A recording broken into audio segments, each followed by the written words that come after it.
Why did Bassanio approach Antonio for money? Okay. বাসানিও কেন অ্যান্টোনিওর কাছে গেল টাকার জন্য?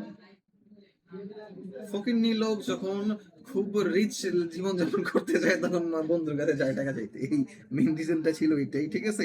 সেইখানে প্রশ্নের উত্তরটা এরকম ছিল যে he needed money to visit পট্রিয়া ইন আ গ্র্যান্ড ম্যানার। আচ্ছা, সে তার টাকার প্রয়োজন এই কারণে হয়েছে যে সে পট্রিয়ার সাথে দেখা করতে যাবে ইন আ গ্র্যান্ড ম্যানার, মানে খুবই মানে পশ ভাবে, খুবই মানে ধনী সাজা শিখে যাবে ওইখানে। তার কারণে তার টাকার দরকার ছিল, কারণ সে ফকির টাইপের লোক।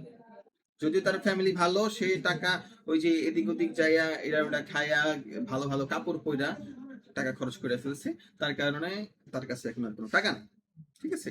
এই জন্যই সে বন্ধুর কাছে যায় যে বন্ধু টাকা দাও, আমি কি করব, মায়ের কাছে দাও, দেখা করবো। হ্যাঁ।